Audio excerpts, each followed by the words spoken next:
ಪ್ರೀತಿಯ ವಿದ್ಯಾರ್ಥಿಗಳೇ, ನಾವು ಇವತ್ತಿನ ತರಗತಿಯಲ್ಲಿ ಅಡ್ಮಿಷನ್ ಆಫ್ ಎ ಪಾರ್ಟ್ನರ್ ಮೇಲೆ ಇನ್ನೊಂದು ಇಲ್ಲುಸ್ಟ್ರೇಷನ್ ಪ್ರಾಬ್ಲಮನ್ನು ಸಾಲ್ವ್ ಮಾಡಲಿಕ್ಕಿದ್ದೇವೆ. ಪ್ರಶ್ನೆಯನ್ನು ಕೆಳಗೆ ಕೊಟ್ಟಿರುವಂಥ ಡಿಸ್ಕ್ರಿಪ್ಷನ್ ಬಾಕ್ಸಲ್ಲಿ ಕೊಟ್ಟದಿದೆ, ನೀವಲ್ಲಿ ಅದನ್ನು ನೋಡಿ. Illustration number 5. ಕ್ವಶನ್ ಈ ಥರ ಇದೆ, ನಾನು ಓದಿ ಹೇಳ್ತೇನೆ. Mahendra and Surendra are equal partners in a firm. Their balance sheet as on 31st March 2017 stood as follows. Asset side stock ಇದೆ, ಡೆಟಾರ್ಸ್ ಲೆಸ್ ಪ್ರೊವಿಷನ್ ಕೊಟ್ಟಿದ್ದಾರೆ, land and buildings, machinery, motor car, ನಂತರ cash at bank ಇದೆ. Asset side total 1,68,000 ಇದೆ. Liability ಸೈಡಲ್ಲಿ creditors, bank loan, ನಂತರ partners capital accounts ಬ್ಯಾಲೆನ್ಸಸನ್ನು ಕೊಟ್ಟಿದ್ದಾರೆ. Total 1,68,000. On 1st April 2017 Chandra is admitted into partnership for 1/6 share in profits on the following terms. Chandra brings rupees 26,000 as capital. Goodwill of the firm is valued at rupees 14,000 and it is to be retained in the business. Motor car and machinery are to be depreciated by 20% and rupees 3,800 respectively. Prepaid rent rupees 600. Provision for doubtful debts is to be maintained at 10%. The capital accounts of all partners are to be adjusted in their new profit sharing ratio 3:2:1. Based on Chandra's capital, adjustments are to be made in cash. Prepare revaluation account, partners capital accounts and new balance sheet. ಪ್ರಶ್ನೆ ಈ ಥರ ಇದೆ ನೋಡಿ, ನಾವು ಅದನ್ನು ಸರಿಯಾಗಿ ಅರ್ಥ ಮಾಡಿಕೊಳ್ಳುವ. ಇಬ್ಬರು ಪಾರ್ಟ್ನರ್ಸ್ ಇದ್ದಾರೆ, ಮಹೇಂದ್ರ ಮತ್ತು ಸುರೇಂದ್ರ ಅಂತ ಅವರ ಹೆಸರು. ದೇ ಆರ್ ಈಕ್ವಲ್ ಪಾರ್ಟ್ನರ್ಸ್ ಅಂತ ಹೇಳಿದ್ದಾರೆ.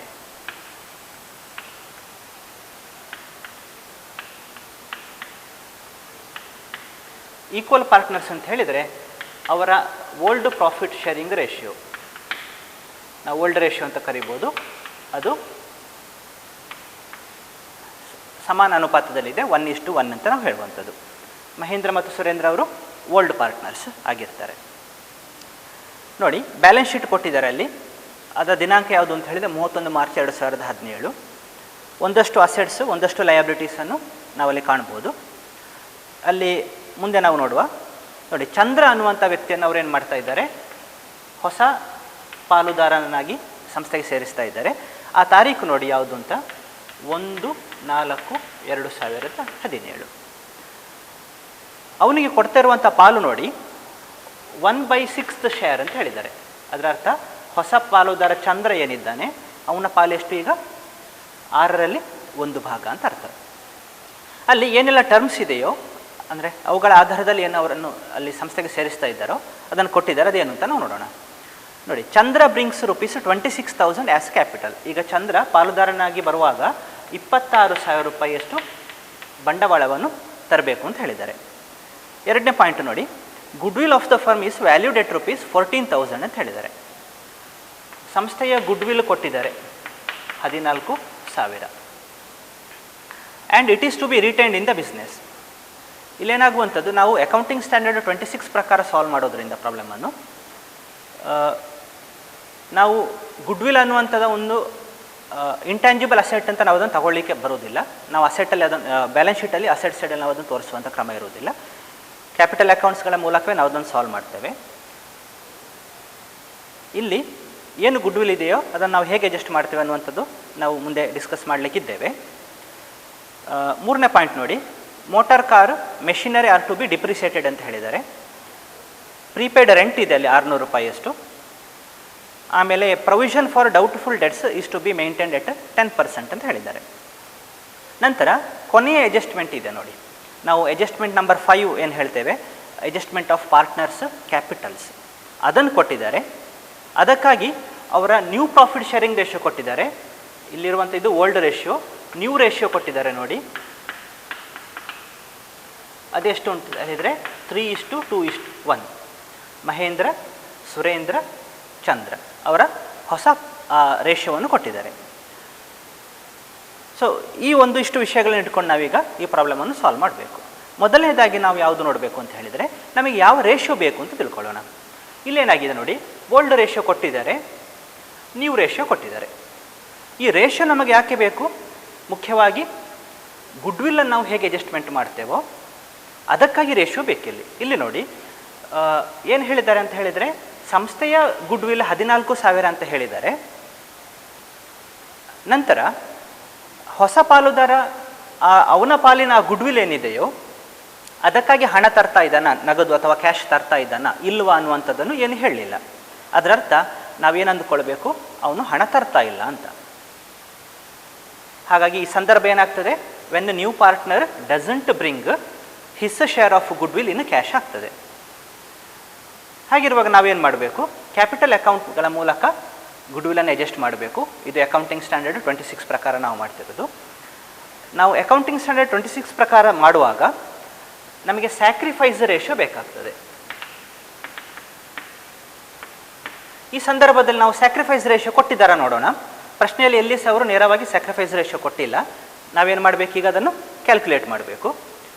ಓಲ್ಡ್ ರೇಷಿಯೋ ಕೊಟ್ಟಿದ್ದಾರೆ, ನ್ಯೂ ರೇಷಿಯೋ ಕೊಟ್ಟಿದ್ದಾರೆ. ನಾವೇನು ಮಾಡ್ಬೋದು, ಈಗ ಓಲ್ಡ್ ಶೇರಿಂದ ನ್ಯೂ ಶೇರನ್ನು ಕಳೆದಾಗ ಸ್ಯಾಕ್ರಿಫೈಸ್ ಶೇರ್ ಸಿಗ್ತದೆ.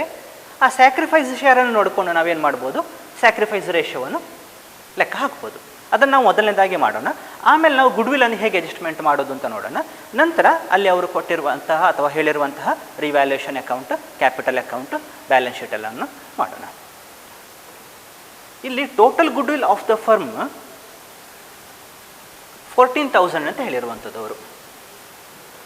ಅದರಲ್ಲಿ ಹೊಸ ಪಾಲುದಾರನ ಪಾಲೆಷ್ಟಿದೆ ಅಂತ ಕೂಡ ನಾವು ನೋಡಬೇಕಾಗ್ತದೆ. ಈಗ ಮೊದಲನೇದಾಗಿ ನಾವು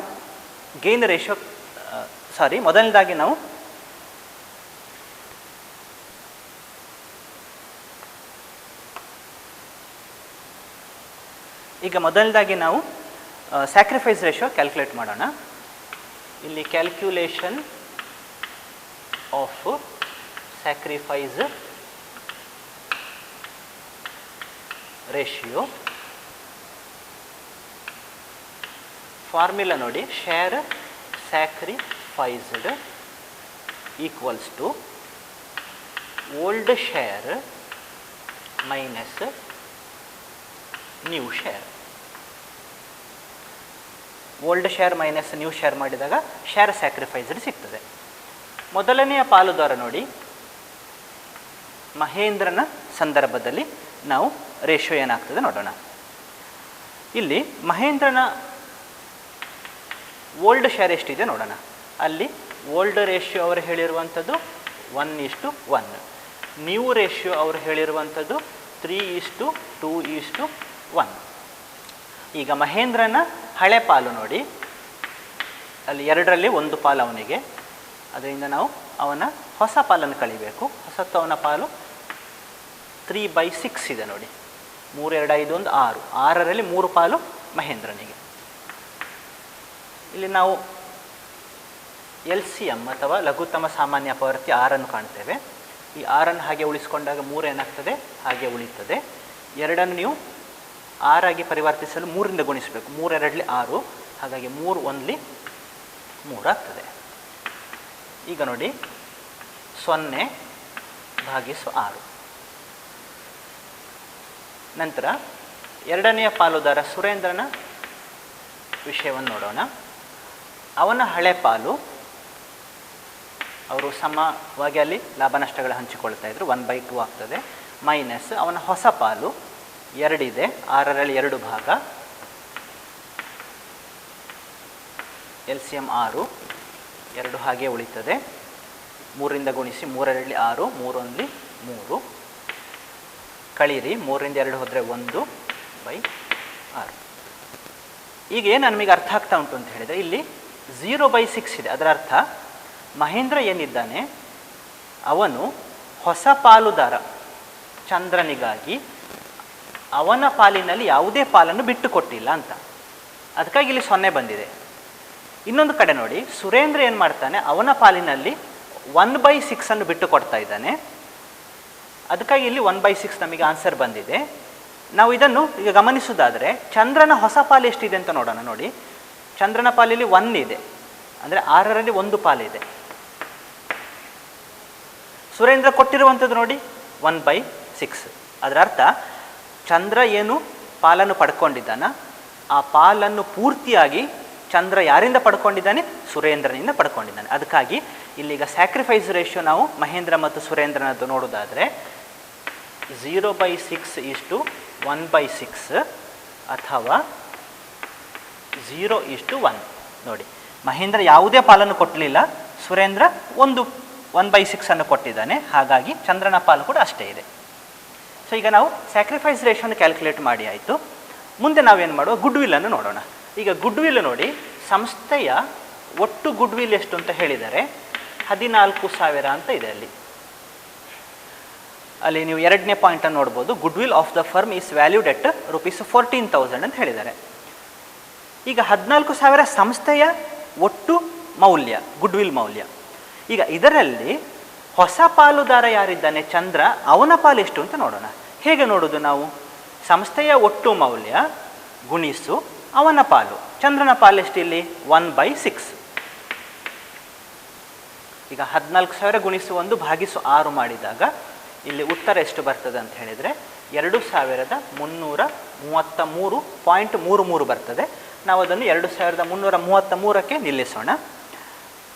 ಈಗ 14,000ದಲ್ಲಿ ಹೊಸ ಪಾಲುದಾರನ ಪಾಲು ಎಷ್ಟು? ಗುಡ್ವಿಲ್ಲಲ್ಲಿ 2,333. ಇದನ್ನು ನಾವೀಗ ಅಡ್ಜಸ್ಟ್ ಮಾಡಬೇಕು. ಈಗ ಗುಡ್ವಿಲ್ಲನ್ನು ನಾವು ಯಾಕೆ ಅಡ್ಜಸ್ಟ್ ಮಾಡ್ತೇವೆ?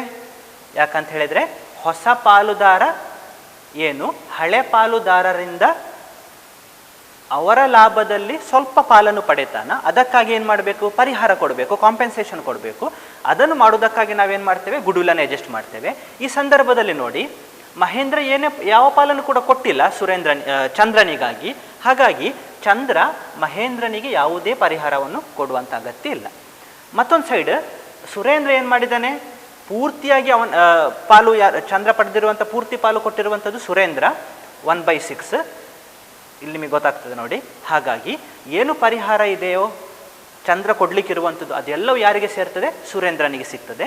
ಆ ಮೊತ್ತ ಎಷ್ಟು ನೋಡಿ? 2,333 ಆಗಿರ್ತದೆ. ನಾವು ಈ ರೀತಿ ಏನು ಮಾಡಬೇಕು? ಗುಡ್ವಿಲ್ಲನ್ನು ಮತ್ತೆ ಅಡ್ಜಸ್ಟ್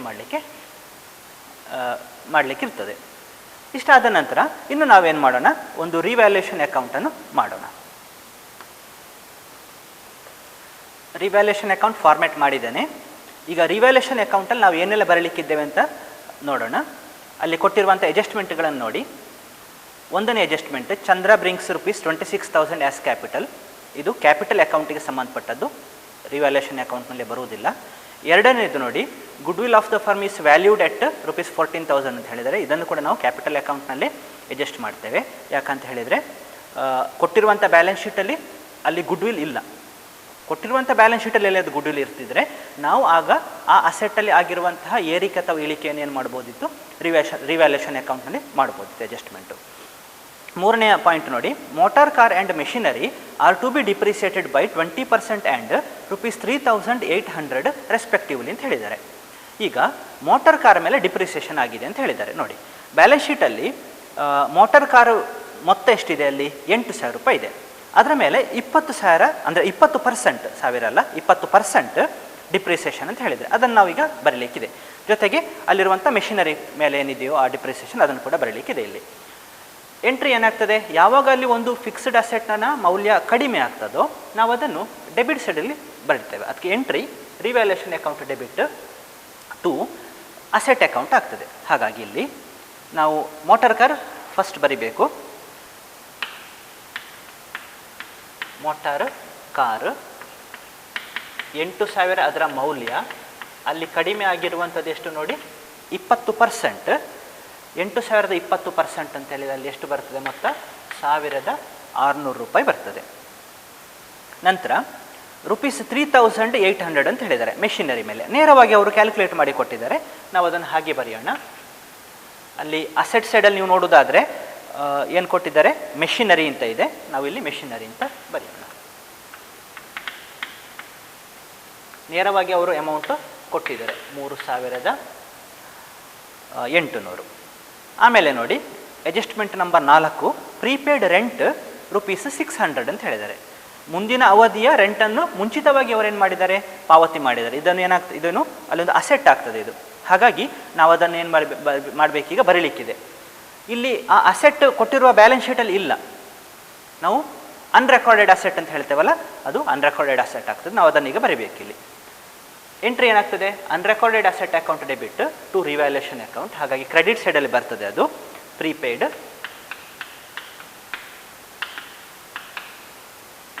ರೆಂಟ್. ಅದರ ಮೊತ್ತ ನೋಡಿ ₹600. ಅಡ್ಜಸ್ಟ್ಮೆಂಟ್ ನಂಬರ್ 5 ನೋಡಿ, provision for doubtful debts is to be maintained at 10% ಅಂತ ಹೇಳಿದ್ದಾರೆ. ಅಲ್ಲಿ provision for doubtful debts PDD ಅಂತ ಬ್ಯಾಲೆನ್ಸ್ ಶೀಟಲ್ಲಿ ಕೊಟ್ಟಿದ್ದಾರೆ ನೋಡಿ. ಈಗ ಈ ಐಟಮ್ ಏನಿದೆಯೋ ಅಲ್ಲಿ ಕೊಟ್ಟಿರುವಂತಹ ಡೆಟಾರ್ಸಿಗೆ ಸಂಬಂಧಪಟ್ಟದ್ದು.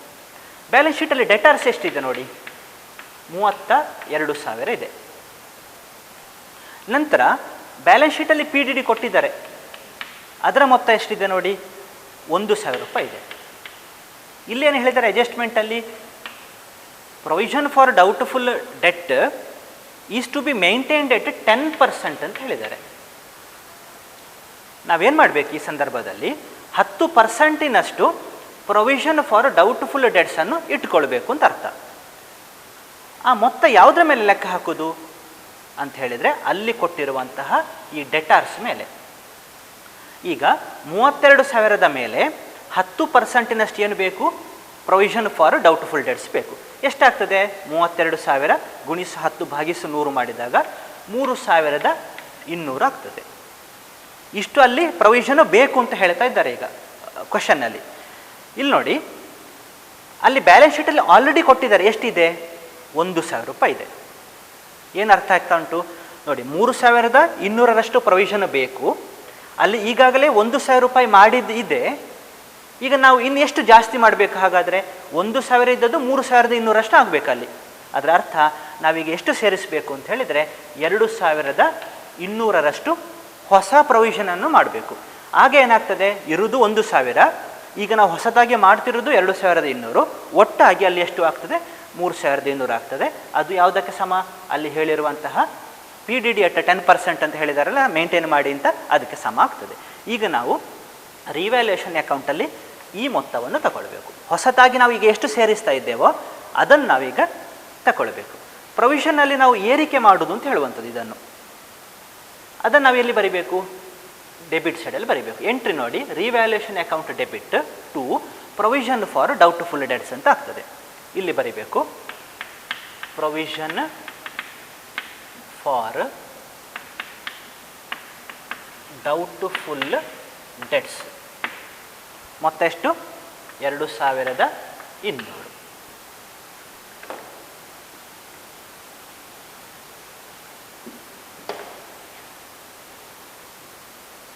ಮುಂದೆ ನೋಡಿ, ಅಲ್ಲಿ ಅಡ್ಜಸ್ಟ್ಮೆಂಟ್ ಕೊನೆಯದು 6 ಏನಿದೆಯೋ ಅದು ಕ್ಯಾಪಿಟಲ್ ಅಕೌಂಟಿಗೆ ಸಂಬಂಧಪಟ್ಟದ್ದು. ಇಲ್ಲಿ ರಿವ್ಯಾಲ್ಯೂಯೇಷನ್ ಅಕೌಂಟಿಗೆ ಯಾವುದದು ಬರುವುದಿಲ್ಲ. ಹಾಗಾಗಿ ನಾವೀಗೇನು ಮಾಡ್ಬೋದು ಅಂತ ಹೇಳಿದರೆ, ಇಲ್ಲಿ ಮಾಡಿರುವಂತಹ ರಿವ್ಯಾಲ್ಯೂಯೇಷನ್ ಅಕೌಂಟನ್ನು ಟೋಟಲ್ ಮಾಡಿ ಅಲ್ಲಿ ಬ್ಯಾಲೆನ್ಸ್ ಎಷ್ಟು ಬರ್ತದೆ ಅಂತ ನೋಡ್ಬೋದು. ಒಂದು ಸಲ ನೋಡೋದಾದರೆ ಡೆಬಿಟ್ ಸೈಡ್ ನೋಡಿ, ಇಲ್ಲಿ 2,200, 3,800 ಅಂತ ಹೇಳಿದರೆ 6,000 ಆಯಿತು. 6,000 ಅಂದರೆ 1,000, 7,000, 7,600 ಡೆಬಿಟ್ ಸೈಡಲ್ಲಿ ಇದೆ ಟೋಟಲ್. ಕ್ರೆಡಿಟ್ ಸೈಡಲ್ಲಿ ಕೇವಲ 6,600 ಇದೆ. 6,000 ಅಲ್ಲ, 600 ಇದೆ. ಈಗ ಯಾವ ಸೈಡ್ ಜಾಸ್ತಿ ಇದೆ, ಡೆಬಿಟ್ ಸೈಡ್ ಜಾಸ್ತಿ ಇದೆ, 7,600. ಕ್ರೆಡಿಟಲ್ಲಿ ಆ ಟೋಟಲನ್ನು ಬರೀರಿ, 7,600. ಅದರಿಂದ ಇಲ್ಲಿರುವಂಥದ್ದನ್ನು ಕಳೀರಿ, ಬರುವಂಥ ಮೊತ್ತ ಎಷ್ಟು, 7,000. ರಿವ್ಯಾಲ್ಯೂಯೇಷನ್ ಅಕೌಂಟ್ನಲ್ಲಿ ಯಾವಾಗ ಡೆಬಿಟ್ ಸೈಡ್ ಟೋಟಲ್ ಜಾಸ್ತಿ ಇದ್ದು ಕ್ರೆಡಿಟ್ ಸೈಡ್ ಟೋಟಲ್ ಕಮ್ಮಿ ಇರ್ತದೋ ಆವಾಗ ಲಾಸ್ ಸಿಗ್ತದೆ. ಈ ಸಂದರ್ಭದಲ್ಲಿ ಲಾಸ್ ಆನ್ ರಿವ್ಯಾಲ್ಯೂಯೇಷನ್ ಅಕೌಂಟನ್ನು ನಾವು ಕಾಣ್ತಾ ಇದ್ದೇವೆ. ಇದನ್ನೇನು ಮಾಡಬೇಕು ನಾವೀಗ, ಅಲ್ಲಿರುವಂಥ ಹಳಬರಿ ಯಾರಿದ್ದಾರೋ ಮಹೇಂದ್ರ ಮತ್ತು ಸುರೇಂದ್ರ, ಅವರಿಗೆ ಅವರ ಹಳೆಯ ರೇಷ್ಯೋದಲ್ಲಿ ನಷ್ಟವನ್ನು ಹಂಚಿ ಹಾಕಬೇಕು. ಅದಕ್ಕಾಗಿ ಎಂಟ್ರಿ ನೋಡಿ, partners capital accounts debit to revaluation account. Credit ಸೈಡಲ್ಲಿ ಪಾರ್ಟ್ನರ್ಸ್ ಕ್ಯಾಪಿಟಲ್ ಅಕೌಂಟ್ಸ್. ಹಳಬರು ಯಾರೆಲ್ಲ, ಮಹೇಂದ್ರ, ಸುರೇಂದ್ರ. ಓಲ್ಡ್ ರೇಷಿಯೋದಲ್ಲಿ ನಾವು ಡಿಸ್ಟ್ರಿಬ್ಯೂಟ್ ಮಾಡಬೇಕು, ಹಂಚಬೇಕು. ಅವರ ಓಲ್ಡ್ ರೇಷಿಯೋ ಏನಿದೆ, ಸಮವಾಗಿದೆ, 1:1 ಇದೆ ನೋಡಿ. 7,000ವನ್ನು ಸಮವಾಗಿ ಹಂಚಿದಾಗ ಎಷ್ಟು ಬರ್ತದೆ? ಮಹೇಂದ್ರನ ಪಾಲು 3,500 ಬರ್ತದೆ, ಸುರೇಂದ್ರನ ಪಾಲು 3,500 ಬರ್ತದೆ. ಒಟ್ಟು ಮೊತ್ತ 7,000 ಆಗ್ತದೆ. 7,000 ಗುಣಿಸು 1/2 ಮಾಡಿದ್ದು 3,500, 3,500. ಸೊ ಇದನ್ನು ನಾವು ಮುಂದೆ ಕ್ಯಾಪಿಟಲ್ ಅಕೌಂಟ್ನಲ್ಲಿ ಬರಲಿಕ್ಕಿದ್ದೇವೆ.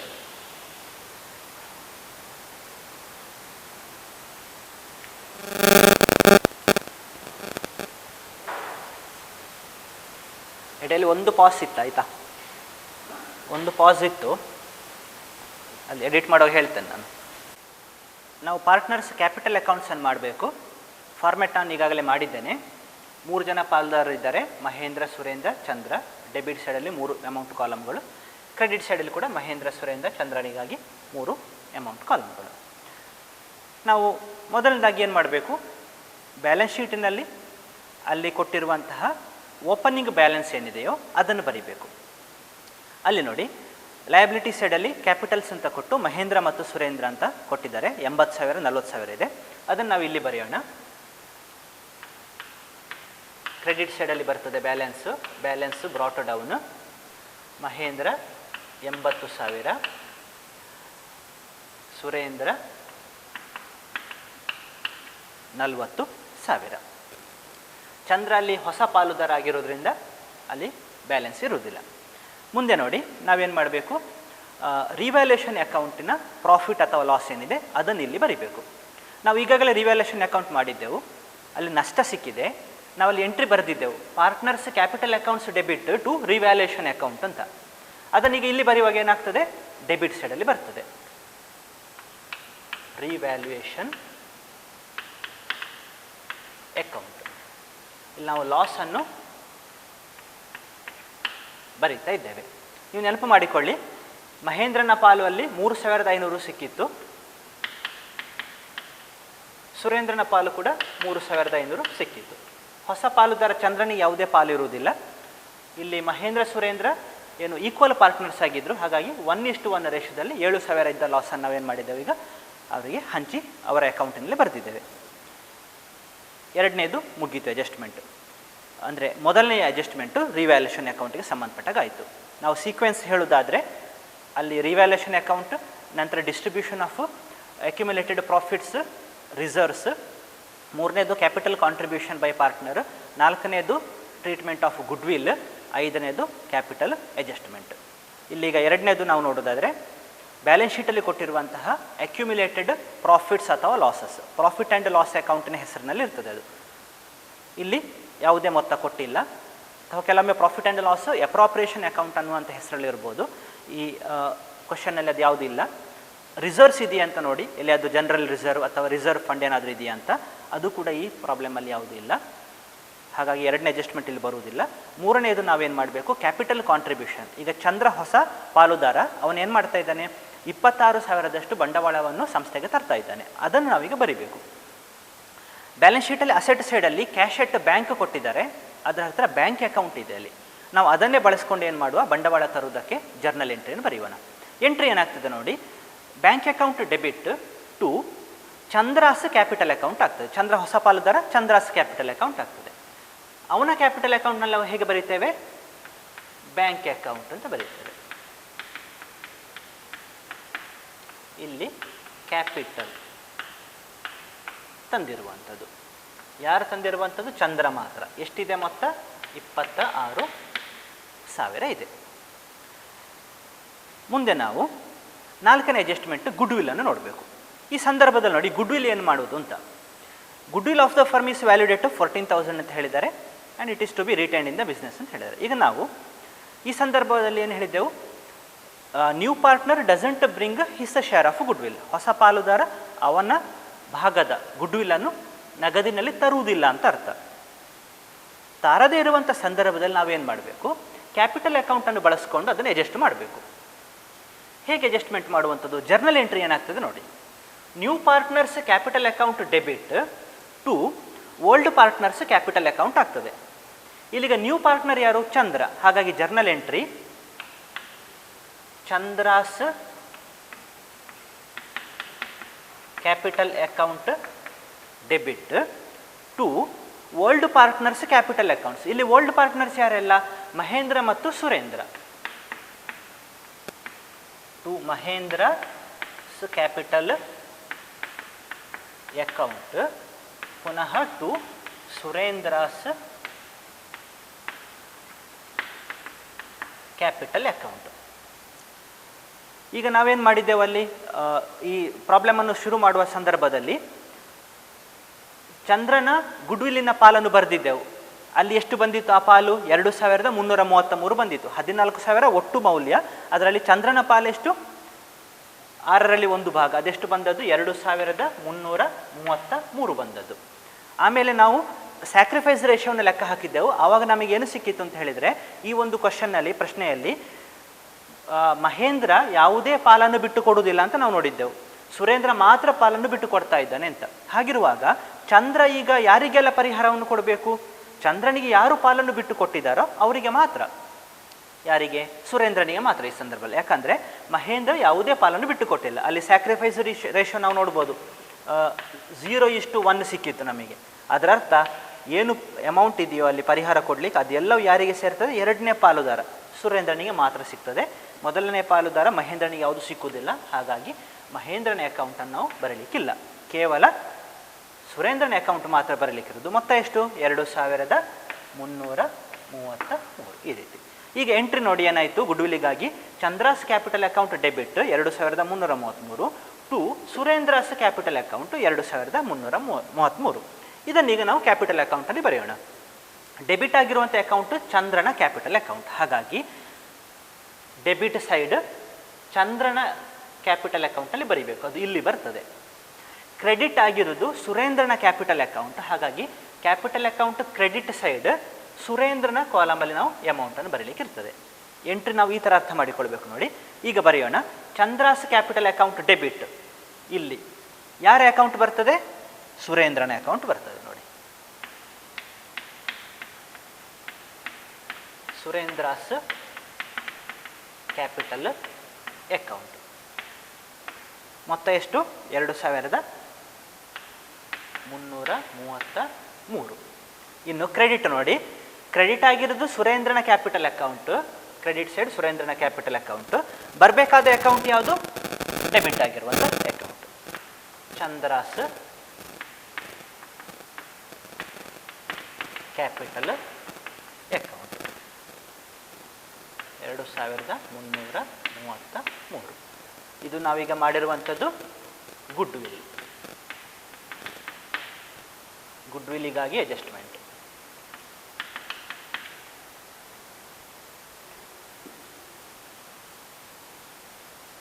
ನಾಲ್ಕನೇ ಅಡ್ಜಸ್ಟ್ಮೆಂಟ್ ಆದ ನಂತರ ಕೊನೆಯ ಅಲ್ಲಿ ಅಡ್ಜಸ್ಟ್ಮೆಂಟ್ ನೋಡಿ. If the capital accounts of all partners are to be adjusted in their new profit sharing ratio 3:2:1 ಅಂತ ಹೇಳಿದ್ದಾರೆ. Based on Chandra's capital adjustments are to be made in cash ಅಂತ ಹೇಳಿದ್ದಾರೆ. ಈಗ ಈ ಸಂದರ್ಭದಲ್ಲಿ ನಾವು ಏನು ಮಾಡಬೇಕು? ಚಂದ್ರನ ಕ್ಯಾಪಿಟಲ್ ಏನಿದೆಯೋ ಅದರ ಆಧಾರದಲ್ಲಿ ಸಂಸ್ಥೆಯ ಒಟ್ಟು ಕ್ಯಾಪಿಟಲ್ ಅಥವಾ ಬಂಡವಾಳವನ್ನು ಲೆಕ್ಕ ಹಾಕಿ ಆ ಬಂಡವಾಳ ಏನಿದೆ ಅದು ಅವರ ನ್ಯೂ ಪ್ರಾಫಿಟ್ ಶೇರಿಂಗ್ ರೇಷಿಯೋ ಏನುಂಟು 3:2:1 ಅದರ ಪ್ರಕಾರ ನಾವು ಅಡ್ಜಸ್ಟ್ ಮಾಡಬೇಕು. ಮೊದಲನೇದಾಗಿ ನಾವೇನು ಮಾಡೋಣ? ಈಗ ಹೊಸ ಪಾಲುದಾರ ಚಂದ್ರ ಏನಿದ್ದಾನೆ ಅವನ ಕ್ಯಾಪಿಟಲ್ ಅಕೌಂಟಲ್ಲಿ ಎಷ್ಟು ಬ್ಯಾಲೆನ್ಸ್ ಇದೆ ನೋಡೋಣ. ಡೆಬಿಟ್ ಸೈಡಲ್ಲಿ ನೋಡಿ 2,333 ಉಂಟು. ಕ್ರೆಡಿಟ್ ಸೈಡಲ್ಲಿ 26,000 ಇದೆ. ಅದರ ಅರ್ಥ ಕ್ರೆಡಿಟ್ ಸೈಡ್ ಟೋಟಲ್ ಜಾಸ್ತಿ ಇದೆ. ಅದನ್ನು ಫಸ್ಟ್ ಬರೆಯೋಣ ನಾವು.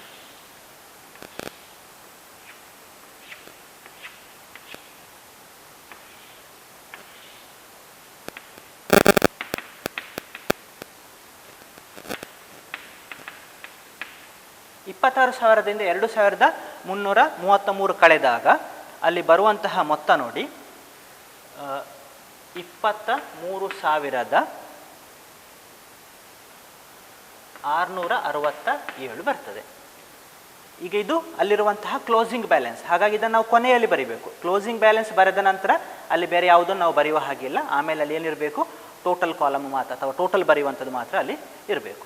ಈಗ ಹೊಸ ಪಾಲುದಾರ ಚಂದ್ರನ ಕ್ಲೋಸಿಂಗ್ ಬ್ಯಾಲೆನ್ಸ್ ಸಿಕ್ಕಿತ್ತು ಎಷ್ಟು? 23,667. ಇಲ್ಲಿ ನಾವೊಂದು ಗಮನಿಸೋದು ಏನು? ಚಂದ್ರನ ಪಾಲು ಎಷ್ಟು ಅನ್ನುವಂಥದ್ದು. ಅಲ್ಲಿ ರೇಷಿಯೋ ಕೊಟ್ಟಿದ್ದಾರೆ ನೋಡಿ, 3:2:1 ಅನ್ನುವಂಥದ್ದು ನ್ಯೂ ಪ್ರಾಫಿಟ್ ಶೇರಿಂಗ್ ರೇಷಿಯೋ. ಅದರಲ್ಲಿ ಚಂದ್ರನ ಪಾಲು ಯಾವುದು? ಇದು 1/6, 6ರಲ್ಲಿ 1 ಪಾಲು ಚಂದ್ರನದ್ದು. ಈಗ 6ರಲ್ಲಿ 1 ಪಾಲು ಏನಿದೆಯೋ ಅದಕ್ಕಾಗಿ ಅವನಲ್ಲಿ ಬಂಡವಾಳ ಎಷ್ಟಿದೆ? 23,667 ಇದೆ. ಹಾಗಾದರೆ ಒಟ್ಟು ಬಂಡವಾಳ ಅಲ್ಲಿ ಎಷ್ಟಿರಬೇಕು? ಇದರ ಆಧಾರದಲ್ಲಿ ನೋಡಿ, 6ರಿಂದ ಗುಣಿಸಿಕೊಂಡ್ರೆ ಆಯಿತು, 6ರಿಂದ ಗುಣಿಸಿ 1ರಿಂದ ಭಾಗಿಸಿದರೆ ಆಯಿತು. ಈಗ ಸಂಸ್ಥೆಯಲ್ಲಿ ಒಟ್ಟು ಬಂಡವಾಳ ಎಷ್ಟಿರಬೇಕು ಅಂತ ಲೆಕ್ಕ ಸಿಗ್ತದೆ. ಅದು ಎಷ್ಟು ಅಂತ ಹೇಳಿದರೆ 1,42,002. ನೋಡಿ, ಚಂದ್ರ ಏನು ಹೊಸ ಪಾಲುದಾರ ಇದ್ದಾನೋ ಅವನ ಬಂಡವಾಳ ಮತ್ತು ಅವನ ಪಾಲು, ಅದರ ಆಧಾರದಲ್ಲಿ ನಾವು ಸಂಸ್ಥೆಯ ಬಂಡವಾಳ ಎಷ್ಟು ಬೇಕು ಅಂತ ಲೆಕ್ಕ ಹಾಕಿದ್ದೇವೆ ಈಗ 1,42,002 ರೂಪಾಯಿ. ಇನ್ನು ನಾವೇನು ಮಾಡಬೇಕು? ಇಷ್ಟು ಏನು ಅಲ್ಲಿ ಹೊಸ ಬಂಡವಾಳ ಅಲ್ಲಿ ಏನು ಇರಬೇಕು ಅದನ್ನು 3 ಜನ ಪಾಲುದಾರರಿದ್ದಾರೆ, ಮಹೇಂದ್ರ, ಸುರೇಂದ್ರ, ಚಂದ್ರ, ಅವರ ನ್ಯೂ ಪ್ರಾಫಿಟ್ ಶೇರಿಂಗ್ ರೇಷಿಯೋದ ಪ್ರಕಾರ ಲೆಕ್ಕ ಹಾಕಬೇಕು. ಎಷ್ಟಾಗ್ತದೆ ನೋಡೋಣ. ಮೊದಲನೇದಾಗಿ ಈಗ ಮಹೇಂದ್ರನ ಸಂದರ್ಭ ನೋಡೋಣ. 1,42,002 ಒಟ್ಟು ಬಂಡವಾಳ. ಅದರಲ್ಲಿ ಮಹೇಂದ್ರನ ಪಾಲು ಎಷ್ಟು ನೋಡಿ? 3, 6ರಲ್ಲಿ 3 ಪಾಲು. ಅದರ ಅರ್ಥ ಮಹೇಂದ್ರನಿಗೆ ಅಲ್ಲಿ ಎಷ್ಟು ಬಂಡವಾಳ ಇರಬೇಕು ಅಂತ ಹೇಳಿದರೆ 71,001 ರೂಪಾಯಿ ಅಷ್ಟು. ಈಗ ಅಲ್ಲಿ ಆಲ್ರೆಡಿ ಎಷ್ಟಿದೆ ಅಂತ ನಾವು ಲೆಕ್ಕ ಹಾಕುವುದಾದರೆ ಬಂಡವಾಳವನ್ನು ನಾವು ನೋಡಬೇಕು ಅಲ್ಲಿ, ಆಗ ನಮಗೆ ಲೆಕ್ಕ ಸಿಗ್ತದೆ. ಸೊ ಇದನ್ನು ನಾವು ಸುಲಭವಾಗಿ ಹೇಗೆ ಬರಿಬೋದು ಅಂತ ಹೇಳಿದರೆ ನೋಡಿ, ಇಲ್ಲಿ ಎಷ್ಟು ಬಂಡವಾಳ ಇರಬೇಕು ಅನ್ನುವಂಥದ್ದು ಏನಿದೆಯೋ ಇದು ಮುಂಚೆ ಇರುವಂಥ ಎಲ್ಲ ಅಡ್ಜಸ್ಟ್ಮೆಂಟ್ಗಳನ್ನು ಮಾಡಿದ ನಂತರ, ಓಪನಿಂಗ್ ಬ್ಯಾಲೆನ್ಸ್ ಶೀಟ್ ಆಗಿರ್ಬೋದು, ರಿವ್ಯಾಲ್ಯೂಯೇಷನ್ ಪ್ರಾಫಿಟ್ ಆರ್ ಲಾಸ್ ಆಗಿರ್ಬೋದು, ನಂತರ ಬಂಡವಾಳ ತಂದದ್ದಾಗಿರ್ಬೋದು, ಗುಡ್ ವಿಲ್ ಅಡ್ಜಸ್ಟ್ಮೆಂಟ್ ಮಾಡಿದಿರ್ಬೋದು, ಎಲ್ಲ ಆದ ನಂತರ ಬರಬೇಕಾಗಿರುವಂಥ ಮೊತ್ತ ಇದು. ಇದನ್ನು ನಾವು ಹಾಗಾದರೆ ಏನು ಮಾಡ್ಬೋದು? ಕ್ಲೋಸಿಂಗ್ ಬ್ಯಾಲೆನ್ಸ್ ಆಗಿ ಬರಿಬೋದು. ಈ ರೀತಿ balance carried down, closing balance ಎಷ್ಟಿರಬೇಕು? ಈಗ ಮಹೇಂದ್ರನ ಸಂದರ್ಭದಲ್ಲಿ 71,001 ರೂಪಾಯಿ. ಈಗ ನಾವು ಲೆಕ್ಕ ಹಾಕುವಾಗ ಮಹೇಂದ್ರನ ಸಂದರ್ಭದಲ್ಲಿ ಬಂಡವಾಳ ಜಾಸ್ತಿ ಇರ್ಬೋದು, ಕಡಿಮೆ ಸಹ ಇರ್ಬೋದು. ಎಷ್ಟಿರಬೇಕು? 71,001 ರೂಪಾಯಿ ಎಷ್ಟಿರಬೇಕು. ಜಾಸ್ತಿ ಇದ್ದರೆ ಮಹೇಂದ್ರ ಏನು ಮಾಡ್ಬೋದು? ಅದನ್ನು ವಾಪಸ್ಸು ತಗೊಂಡು ಹೋಗ್ಬೋದು, ವಿತ್ಡ್ರಾ ಮಾಡಿಕೊಳ್ಬೋದು. ಒಂದು ವೇಳೆ ಕಡಿಮೆ ಇದೆ ಅಂತಲ್ಲ ಆದರೆ ಬಂಡವಾಳ, ಅವನೇನು ಮಾಡಬೇಕು? ಬಂಡವಾಳವನ್ನು ಮತ್ತೆ ತರಬೇಕಾಗ್ತದೆ ಸಂಸ್ಥೆಗಾಗಿ. ಈ ರೀತಿ ಈಗ ಅದನ್ನು ನಾವು ಆಮೇಲೆ ಮಾಡೋಣ ನೋಡಿ. ನೆಕ್ಸ್ಟ್ ನಾವು ಸುರೇಂದ್ರನ ಸಂದರ್ಭ ನೋಡೋಣ. ಒಟ್ಟು ಸಂಸ್ಥೆಯ ಬಂಡವಾಳ ಎಷ್ಟಿರಬೇಕು? 1,42,002 ಇರಬೇಕು. ಅದರಲ್ಲಿ ಸುರೇಂದ್ರನ ಪಾಲು ನೋಡಿ ಎಷ್ಟು? 6ರಲ್ಲಿ 2 ಪಾಲು. ಗುಣಿಸ್ಕೊಳ್ಳಿ, 1,42,002 ಗುಣಿಸು 2/6 ಮಾಡಿದಾಗ ಸುರೇಂದ್ರನ ಪಾಲಿನ ಬಂಡವಾಳ ಎಷ್ಟಿರಬೇಕು ಅಂತ ಹೇಳಿದರೆ 47,334 ಇರಬೇಕು, ಎಲ್ಲ ಅಡ್ಜಸ್ಟ್ಮೆಂಟ್ ಆದ ನಂತರ. ಹಾಗಾಗಿ ಈ ಮೊತ್ತವನ್ನು ನಾವು ಕ್ಲೋಸಿಂಗ್ ಬ್ಯಾಲೆನ್ಸಿಗೆ ಬರೀತೇವೆ, 47,334. ನಾನು ಪುನಃ ಇದನ್ನು ವಿವರಿಸ್ತೇನೆ. ನಾವೇನು ಮಾಡಿದ್ದೆವು? ಎಲ್ಲ ಅಡ್ಜಸ್ಟ್ಮೆಂಟ್ ಮಾಡಿದ್ದೆವು. ಕೊನೆಯ ಅಡ್ಜಸ್ಟ್ಮೆಂಟ್ ಇದು ಪಾರ್ಟ್ನರ್ಸ್ ಕ್ಯಾಪಿಟಲ್ ಅಂತ. ಹೊಸ ಪಾಲುದಾರನ ಬಂಡವಾಳ ಏನಿದೆಯೋ ಮತ್ತು ಅವನ ಪಾಲು ಏನಿದೆಯೋ ಅದರ ಆಧಾರದಲ್ಲಿ ನಾವು ಸಂಸ್ಥೆಯ ಬಂಡವಾಳ ಎಷ್ಟಿರಬೇಕು ಅಂತ ಲೆಕ್ಕ ಹಾಕಿದ್ದೆವು. ಆಮೇಲೆ ಆ ಒಟ್ಟು ಬಂಡವಾಳವನ್ನು ಅವರ ನ್ಯೂ ರೇಷಿಯೋದ ಪ್ರಕಾರ ಹಂಚಿದೆವು. ಹಂಚುವಾಗ ಮಹೇಂದ್ರನಿಗೆ ಬರಬೇಕಾದ ಬಂಡವಾಳ ಅಥವಾ ಇರಬೇಕಾದ ಬಂಡವಾಳ 71,001 ರೂಪಾಯಿ. ಅದನ್ನು ಕ್ಲೋಸಿಂಗ್ ಬ್ಯಾಲೆನ್ಸ್ ಆಗಿ ಬರೆದೆವು. ಸುರೇಂದ್ರನ ಸಂದರ್ಭದಲ್ಲಿ 47,334. ಅದನ್ನು ನಾವು ಸುರೇಂದ್ರನ ಕ್ಯಾಪಿಟಲ್ ಅಕೌಂಟ್ ಏನಿದೆಯೋ ಅಲ್ಲಿ ಬರೆದಿದ್ದೇವೆ. ಇದು ಯಾಕೆ ನಾವು ಈ ಥರ ಬರೀತೇವೆ ಅಂತ ಹೇಳಿದರೆ ಎಲ್ಲ ಅಡ್ಜಸ್ಟ್ಮೆಂಟ್ನ ಬಳಿಕ ಅಲ್ಲಿ ಇರಬೇಕಾಗಿರೋದ್ರಿಂದ ನಾವು ಅದನ್ನು ಹೀಗೆ ಬರೀತೇವೆ. ಇನ್ನಲ್ಲಿ ಜಾಸ್ತಿ ಇದ್ದರೆ ಅವರು ವಿತ್ಡ್ರಾ ಮಾಡಿಕೊಳ್ತಾರೆ, ಕಮ್ಮಿ ಇದ್ದರೆ ಪುನಃ ಅವರು ಬಂಡವಾಳವನ್ನು ತರ್ತಾರೆ. ಈಗ ನಾವೇನು ಮಾಡಬೇಕು ಅಂತ ಹೇಳಿದರೆ ನೋಡಿ, ಹೊಸ ಪಾಲುದಾರ ಚಂದ್ರ ಏನಿದ್ದಾನೆ ಅವನ ಸಂದರ್ಭದಲ್ಲಿ ನಾವು ಆಲ್ರೆಡಿ ಬರೆದಾಗಿದೆ, ಈಗಾಗಲೇ ಬರೆದಿದ್ದೇವೆ 23,667. ಪುನಃ ಅದನ್ನು ಲೆಕ್ಕ ಹಾಕುವಂಥ ಅಗತ್ಯ ಬರುವುದಿಲ್ಲ. ಇನ್ನು ನಾವೇನು ಮಾಡೋಣ, ಮಹೇಂದ್ರನ ಕೇಸಲ್ಲಿ ಯಾವ ಸೈಡಲ್ಲಿ ಟೋಟಲ್ ಜಾಸ್ತಿ ಇದೆ, ಯಾವ ಸೈಡಲ್ಲಿ ಬ್ಯಾಲೆನ್ಸ್ ಬರ್ತದೆ ಅಂತ ನೋಡೋಣ. ಇಲ್ಲಿ ನೋಡಿ, ಮಹೇಂದ್ರನ ಸಂದರ್ಭದಲ್ಲಿ ಡೆಬಿಟ್ ಸೈಡ್ ಟೋಟಲ್ ಇಲ್ಲಿ 71,001 3,500 ಅಂತ ಹೇಳಿದರೆ 74,501 ಇದೆ. ಈ ಕಡೆ ನಾವು ನೋಡೋದಾದರೆ 80,000 ಇದೆ. ಯಾವ ಸೈಡ್ ಜಾಸ್ತಿ ಇದೆ? ಕ್ರೆಡಿಟ್ ಸೈಡ್ ಜಾಸ್ತಿ ಇದೆ. ಆ ಟೋಟಲನ್ನು ಫಸ್ಟ್ ಬರೆಯೋಣ. 80,000. ನೆಕ್ಸ್ಟ್ ಆ ಟೋಟಲನ್ನು ಈ ಕಡೆ ಬರೆಯೋಣ, 80,000.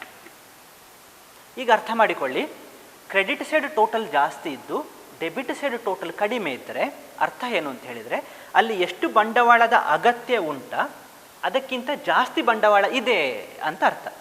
ಹಾಗಿರುವಾಗ ಏನು ಮಾಡ್ಬೋದು, ಜಾಸ್ತಿ ಎಷ್ಟಿದೆ ಅನ್ನುವಂಥದ್ದನ್ನು ಲೆಕ್ಕ ಹಾಕಿ ಅದನ್ನು ಅವರು ವಾಪಸ್ ವಿತ್ಡ್ರಾ ಮಾಡಿಕೊಳ್ಬೋದು ಅಥವಾ ಹಿಂಪಡಿಬೋದು. ನೋಡೋಣ ಎಷ್ಟು ಅಂತ. ನೋಡಿ 80,000 ಟೋಟಲ್, 80,000ದಿಂದ 71,001 ಮತ್ತು 3,500 ಕಳೆದಾಗ ಅಲ್ಲಿ ಎಷ್ಟು ಮೊತ್ತ ಬರ್ತದೆ ಅಂತ ಹೇಳಿದರೆ 5,499 ಬರ್ತದೆ. ಏನಿದು ಮೊತ್ತ? ಜಾಸ್ತಿ ಇರುವಂಥ ಬಂಡವಾಳ. ಅದನ್ನು ಏನು ಮಾಡಬೇಕು ಮಹೇಂದ್ರ? ಹಿಂಪಡಿಬೇಕು. ಅದಕ್ಕಾಗಿ ಎಂಟ್ರಿ ನಾವು ಏನು ಮಾಡ್ತೇವೆ ಅಂತ ಹೇಳಿದರೆ, partners capital account debit to bank account. ಇಲ್ಲಿ Mahendra's capital account debit to bank account.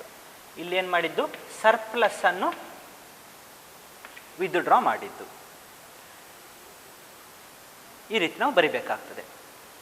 ಇನ್ನು ನೋಡಿ, ಸುರೇಂದ್ರನ ಸಂದರ್ಭದಲ್ಲಿ ನೋಡೋಣ. ಸುರೇಂದ್ರನ ಅಮೌಂಟ್ ಕಾಲಮನ್ನು ಗಮನಿಸಿದಾಗ ಡೆಬಿಟ್ ಸೈಡಲ್ಲಿ 3,500, 47,334 ಇದೆ. ಅದರ ಅರ್ಥ 50,834 ಇದೆ ಡೆಬಿಟ್ ಸೈಡ್ ಟೋಟಲಲ್ಲಿ.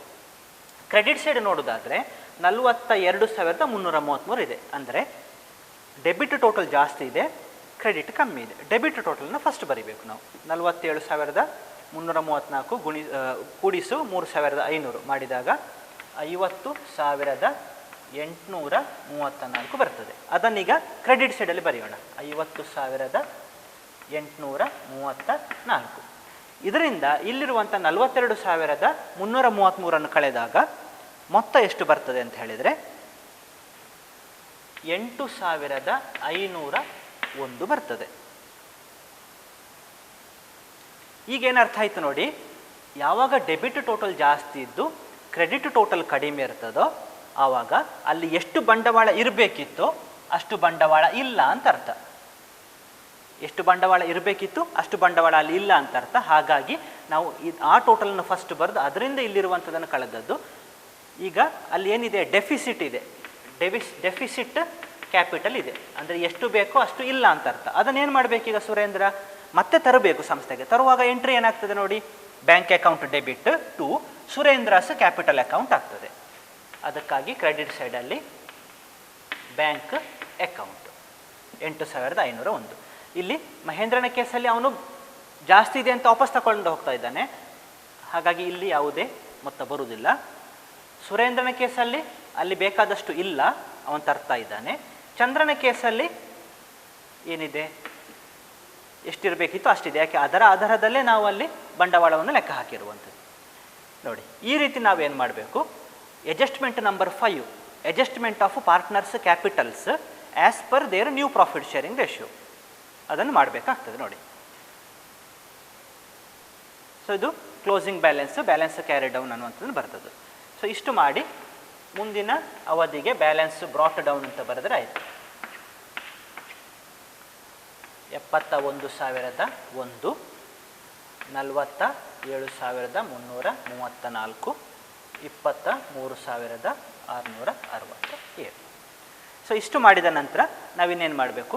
ಬ್ಯಾಲೆನ್ಸ್ ಶೀಟನ್ನು ಮಾಡಬೇಕು. ಬ್ಯಾಲೆನ್ಸ್ ಶೀಟ್ ಫಾರ್ಮ್ಯಾಟ್ ಮಾಡಿದ್ದೇನೆ.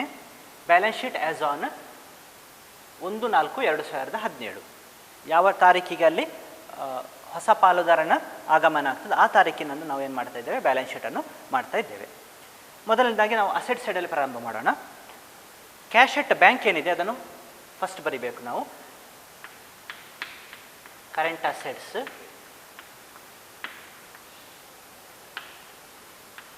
Cash at bank. ಈಗ ಕ್ಯಾಶ್ ಎಟ್ ಬ್ಯಾಂಕಲ್ಲಿ ಮೊತ್ತ ಎಷ್ಟಿದೆ ಅಂತ ನಾವು ಲೆಕ್ಕ ಹಾಕಬೇಕು. ಈ ಸಂದರ್ಭದಲ್ಲಿ ಅಲ್ಲಿ ಕೊಟ್ಟಿರುವಂಥ ಬ್ಯಾಲೆನ್ಸ್ ನೋಡಿ 14,000.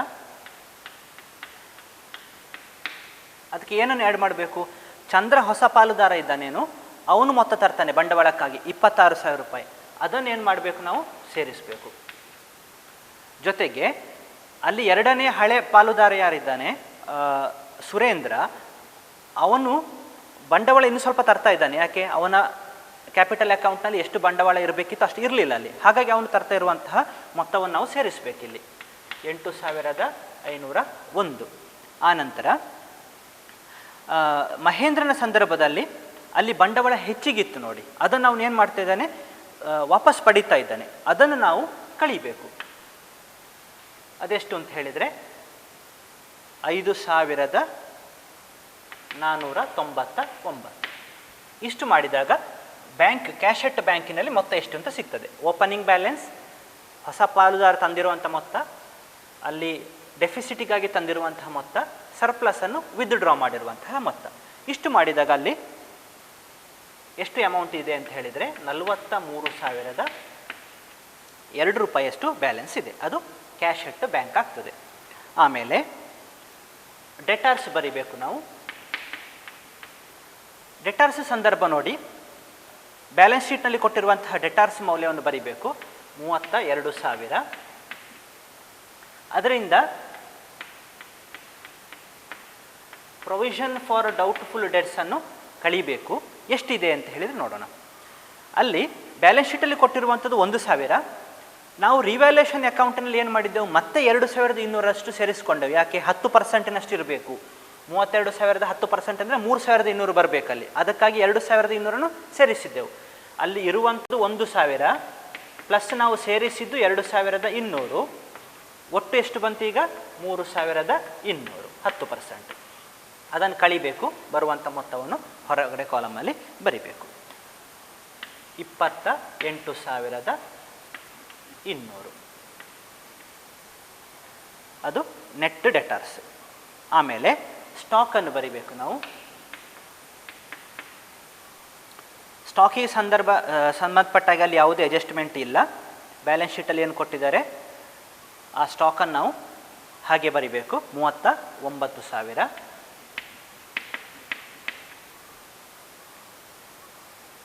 ಆಮೇಲೆ ಅಲ್ಲಿ ಒಂದು ಅನ್ರೆಕಾರ್ಡೆಡ್ ಅಸೆಟ್ ಇದೆ, ಪ್ರೀಪೇಯ್ಡ್ ರೆಂಟ್, ಅದನ್ನು ಬರಿಬೇಕು. ಅದರ ಮೊತ್ತ ನೋಡಿ 600 ರೂಪಾಯಿ.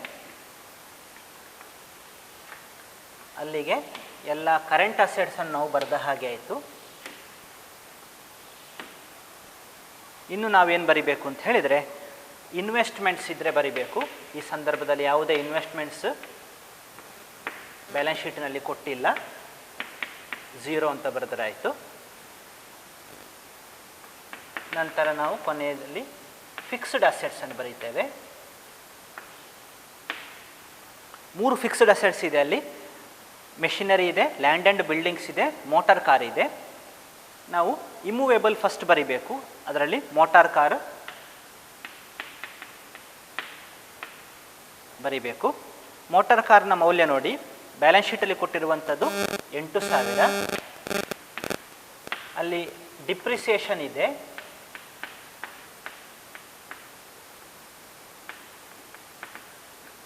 ಲೆಕ್ಕ ಹಾಕಿದ್ದು ನಾವು 20%.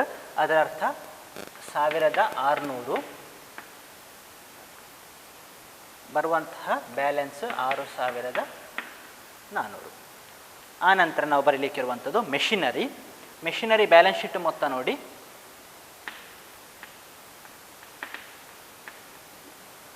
36,000. ಡಿಪ್ರಿಸಿಯೇಷನ್ ಇದೆ ಅಲ್ಲಿ, ಲೆಕ್ಕ ಹಾಕಿ ಕೊಟ್ಟಿದ್ದಾರೆ, ಲೆಸ್ ಡಿಪ್ರಿಸಿಯೇಷನ್. ಅವರು ಕೊಟ್ಟಿರುವಂತಹ ಮೊತ್ತ ಅಲ್ಲಿ ಎಷ್ಟು ಅಂತ ಹೇಳಿದರೆ 3,800. ಅದನ್ನು ಕಳಿಬೇಕು. ಆವಾಗ ಕಳೆಯುವಾಗ ನಮಗೆ ಬರುವಂಥ ಮೊತ್ತ ಅಲ್ಲಿ 32,200. ಕೊನೆಯಲ್ಲಿ ಅಲ್ಲಿರುವಂತಹ ಇನ್ನೊಂದು fixed asset land and buildings.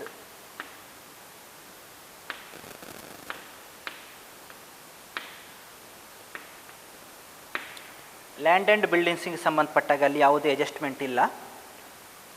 40,000 ಇದೆ, 40,000ವನ್ನು ನಾವು ಹಾಗೆ ಬರೆದರೆ ಆಯಿತು. ಇಲ್ಲಿಗೆ ಅಸೆಟ್ ಸೈಡಲ್ಲಿ ಬರೆಯುವಂಥದ್ದೆಲ್ಲವಾಯಿತು. ಗುಡ್ವಿಲ್ ಇಲ್ಲಿ ಬರುವುದಿಲ್ಲ ಬ್ಯಾಲೆನ್ಸ್ ಶೀಟ್ನಲ್ಲಿ. ಯಾಕಂತ ಹೇಳಿದ್ರೆ ನಾವು ಅಕೌಂಟಿಂಗ್ ಸ್ಟ್ಯಾಂಡರ್ಡ್ 26 ಪ್ರಕಾರ ಸಾಲ್ವ್ ಮಾಡಿರುವಂಥದ್ದು. ಅಲ್ಲಿ ನಾವು ಅದನ್ನು ಅಸೆಟ್ ಆಗಿ ತಗೊಳ್ಳಿಕ್ಕೆ ಬರುವುದಿಲ್ಲ.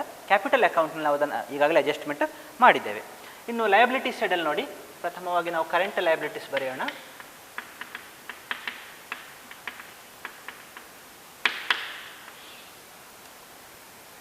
ಅಲ್ಲಿರುವಂಥ ಕ್ರೆಡಿಟಾರ್ಸ್ ಮತ್ತು ಬ್ಯಾಂಕ್ ಲೋನು ಯಾವುದೇ ಅಡ್ಜಸ್ಟ್ಮೆಂಟ್ ಇಲ್ಲ, ಏನಿದೆ ಅದನ್ನು ನಾವು ಹಾಗೆ ಬರೆದ್ರಾಯಿತು.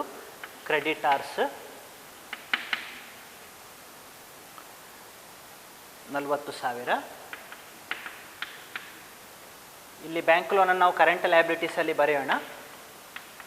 ಅದನ್ನು ನಾವು ಶಾರ್ಟ್ ಟರ್ಮ್ ಅಂತ ಅಂದುಕೊಂಡ್ರೆ ಕರೆಂಟ್ ಲಯಬಿಲಿಟೀಸಲ್ಲಿ ಬರಿಬೋದು, ಲಾಂಗ್ ಟರ್ಮ್ ಅಂತ ಅಂದ್ಕೊಂಡ್ರೆ ಲಾಂಗ್ ಟರ್ಮ್ ಲಯಬಿಲಿಟೀಸಲ್ಲಿ ಅದನ್ನು ಬರಿಬೋದು. ಇದನ್ನು ನಾವು ಶಾರ್ಟ್ ಟರ್ಮ್ ಅಂತ ಅಂದುಕೊಂಡು ಕರೆಂಟ್ ಲಯಬಿಲಿಟೀಸ್ ಕೆಳಗಡೆ ಬರೆಯೋಣ 8,000. ಆಮೇಲೆ ಲಾಂಗ್ ಟರ್ಮ್ ಲಯಬಿಲಿಟೀಸ್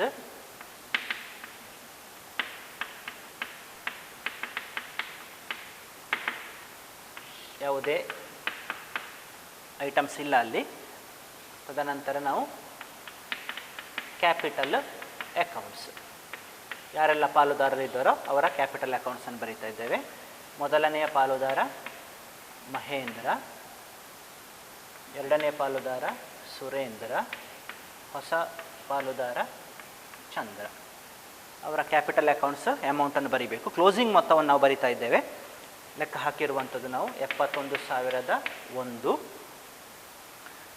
47,334, 23,667, ಒಟ್ಟು 1,42,2.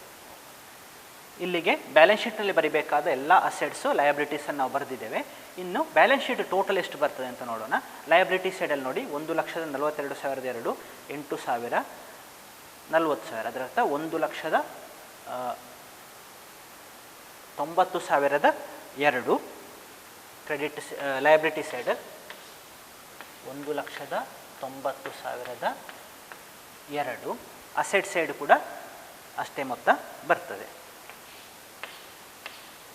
1,90,002.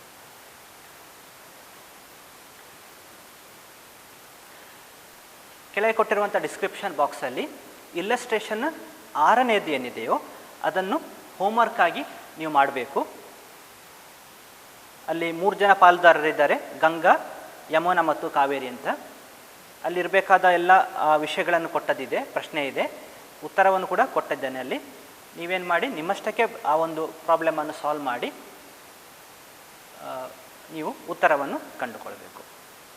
ಇದಿಷ್ಟು ಇವತ್ತಿನ ತರಗತಿಯಲ್ಲಿ. ನಾವು ಮುಂದಿನ ತರಗತಿಯಲ್ಲಿ ಬೇರೆ ಒಂದು ಕ್ವಶನ್ನನ್ನು ಸಾಲ್ವ್ ಮಾಡಲಿಕ್ಕಿದ್ದೇವೆ.